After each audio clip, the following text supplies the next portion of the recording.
જ્યાં ક્યાંય બદલો મેળવવાની અપેક્ષા આવી ત્યાં નિર્ગુણ ભક્તિ ચાલી ગઈ, સમજો એ સગુણ ભક્તિ થઈ ગઈ. તમને કોઈ પૂછે તમે ઠાકોરજીની સેવા શા માટે કરો છો, તમે કહો મને આનંદ આવે છે એટલા માટે, તો એ તમારી સગુણ ભક્તિ થઈ ગઈ. પણ તમે એવું કહો કે મારા પ્રભુના સુખ માટે હું પ્રભુની સેવા કરું છું, તો એ નિર્ગુણ ભક્તિ થઈ. શ્રી યમુનાજીમાં આવી નિર્ગુણ ભક્તિ છે અને નિર્ગુણ ભક્તોના મુખિયા શ્રી યમુનાજી છે. કારણ કે શ્રી યમુનાજી કેવલ ઠાકોરજીનું સુખ નથી વિચારતા, પણ ઠાકોરજીના સંપૂર્ણ લીલા પરિકરનું સુખ વિચારનારા શ્રી યમુનાજી છે. અને એટલા માટે એ નિર્ગુણ ભક્તોના મુખિયા છે. ઠાકોરજીના સુખ માટે શ્રી યમુનાજી પોતાનું પણ સર્વ સુખ નોછાબર કરી દે છે. પ્રભુ પ્રત્યે આટલો અત્યંત સ્નેહ હોવા છતાં પણ અન્ય કોઈ સખીજનો પ્રત્યે શ્રી યમુનાજીના મનમાં ક્યારે પણ ઈર્ષાનો ભાવ આવતો નથી. અન્ય કોઈ સખી ઠાકોરજીને પોતાના કરી લેશે તો એવી ઈર્ષા શ્રી યમુનાજીના મનમાં નથી. ઠાકોરજી મારા નહીં રહે એવો ડર શ્રી યમુનાજીને નથી. શ્રી યમુનાજી તો સર્વ વ્રજભક્તોનું સુખ વિચારનારા છે. મારા પ્રભુનું સુખ સર્વ વ્રજભક્તોને મળવું જોઈએ. રાધાજી વિચારે કે ઠાકોરજી કેવલ મારા થઈને રહે. શ્રી યમુનાજી વિચારે કે સમગ્ર વ્રજ ભક્તોને પ્રભુનું સુખ મળવું જોઈએ. કે છે ને એક દિવસ રાધારાણી જઈ રહ્યા હતા અને ગોપીજનોએ રાધાજીનો પાલવ પકડીને ઉભા રાખ્યા. રાધારાણી ઉભા રહો, અમારા એક પ્રશ્નનો ઉત્તર આપતા જાઓ. કોણ ગૌર તે પૂજી, રાધે કોણ ગૌર તે પૂજી. તમે કઈ ગૌરમાનું પૂજન કર્યું કે તમને પતિ સ્વરૂપે કૃષ્ણ મળ્યા? તમે એવું કેવું કામણ કર્યું કે પ્રભુ તમારા વશમાં થઈને રહ્યા? જગત આખો પ્રભુની મુઠ્ઠીમાં અને એ ઠાકોરજી તમારા વશમાં થઈ ગયા. અમને એનો ઉત્તર તો આપો. કોણ ગૌર તે પૂજી રાધે? અમે તો ઘણી ગૌરમાઓ પૂજી, અષાઢમાં એ પૂજી ને શ્રાવણમાં એ પૂજી, પણ અમને તો લૌકિકમાં એ જોઈતો હતો એવો પતિ ના મળ્યો, જોઈતો તો કેસરીઓ ને મળ્યો સામળ્યો. તમે કઈ ગૌરમાનું પૂજન કર્યું? ત્યારે રાધાજીએ કહ્યું યમુના ગૌર તે પૂજી, મેને યમુના ગૌર તે પૂજી.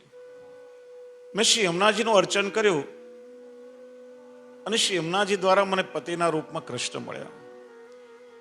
ના વ્રજભક્તોએ પણ યમુનાજીની સિકતા, જો ગઈકાલે ચર્ચા થઈ હતી, સૂકી રજ એટલે વાલુકા અને ભીની રજ એટલે સિકતા.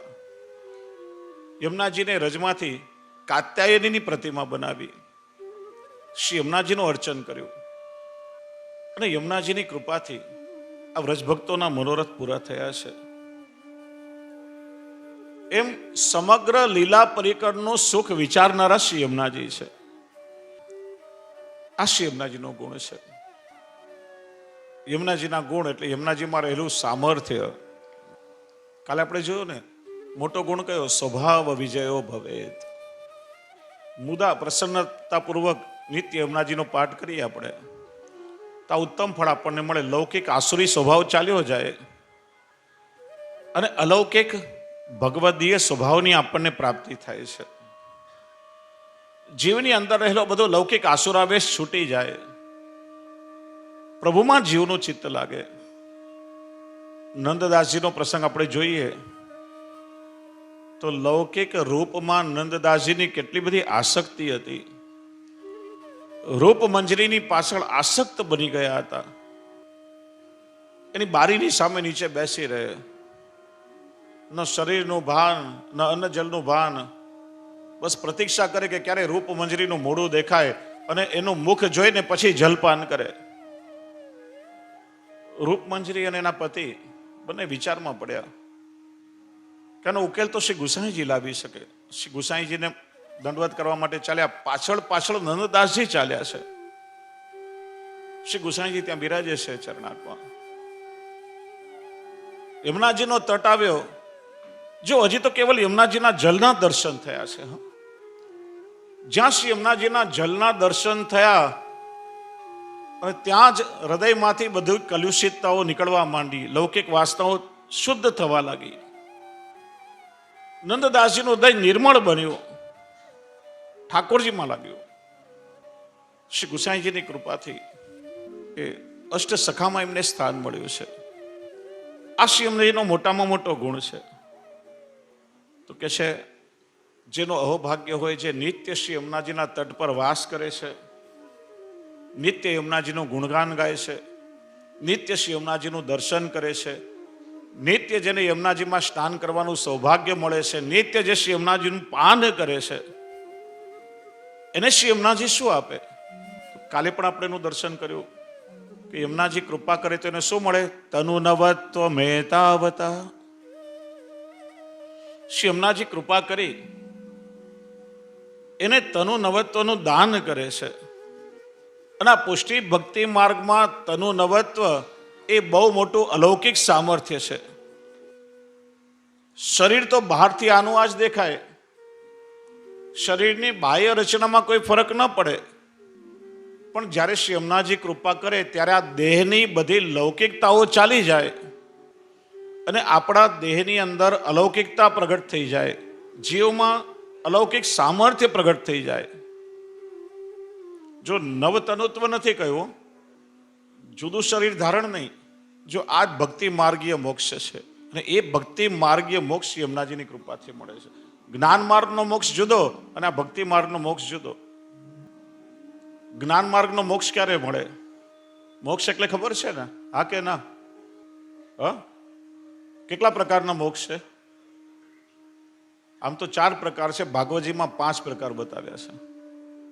સૌથી પેલું સાલોક્ય, વૈકુંઠમાં જીવને વાસ મળે. આ મોક્ષ મળે ને પછી ફરીથી જન્મ ના લેવો પડે, કાયમ માટે ભગવત ધામમાં એને નિવાસ મળે. સામીપ્ય, પ્રભુની નિકટ આસપાસ રહેવા મળે જીવને, બસ પ્રભુનું દર્શન થાય. સાયુજ્ય,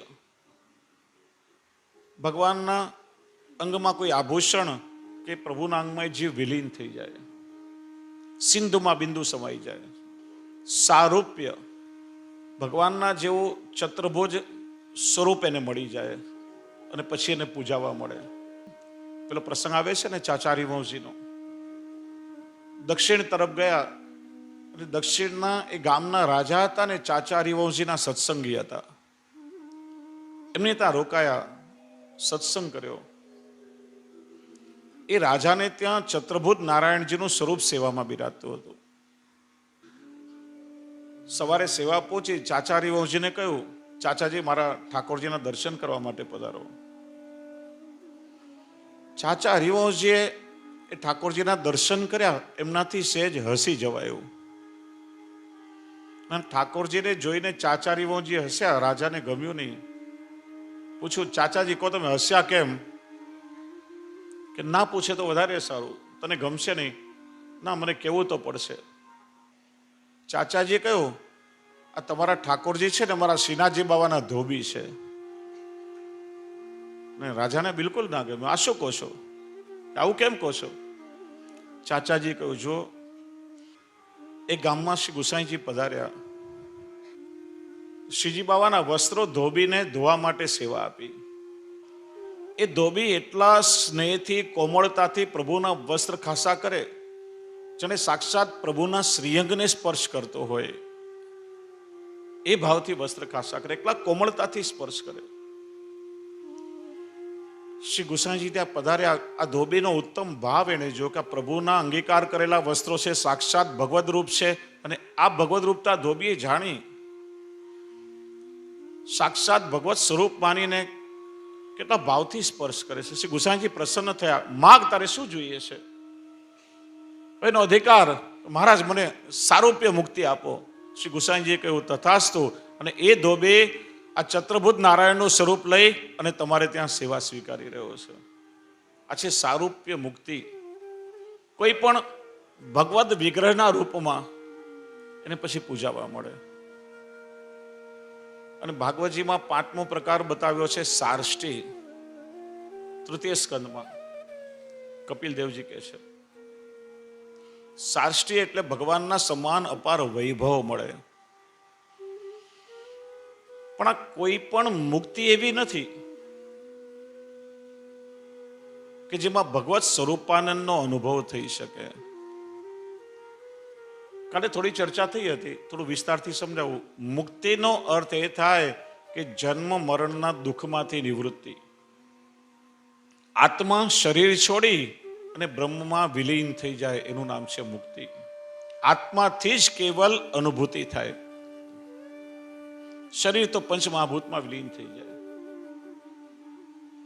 મુક્તિ એટલે જન્મ મરણના દુઃખમાંથી નિવૃત્તિ, પણ એમાં કોઈ સુખ નથી. હા, જો દુઃખની નિવૃત્તિ જુદી વસ્તુ છે અને સુખની પ્રાપ્તિ જુદી વસ્તુ છે.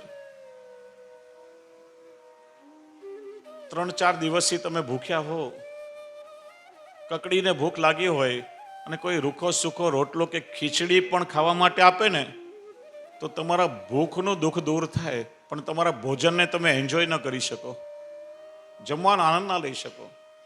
હા, દુઃખ દૂર થયું, ભૂખ મટે તમારી. પણ 3-4 દિવસથી ભૂખ લાગી હોય ને તમારી સામે કોઈ રસગુલ્લા મૂકે, જલેબી મૂકે, રસમલાઈ, તમારા ભાવતા ભોજન મૂકે, તો ભૂખનું દુઃખ પણ દૂર થાય અને તમારા ભોજનને તમે મનથી માણી પણ શકો, એનો આનંદ પણ લઈ શકો. એટલે દુઃખની નિવૃત્તિ જુદી વસ્તુ છે અને સુખની પ્રાપ્તિ જુદી વસ્તુ છે. મુક્તિમાં કેવલ જન્મ મરણના દુઃખમાંથી નિવૃત્તિ મળે છે, એમાં કોઈ સુખ નથી. જ્યારે શ્રી મહાપ્રભુજીએ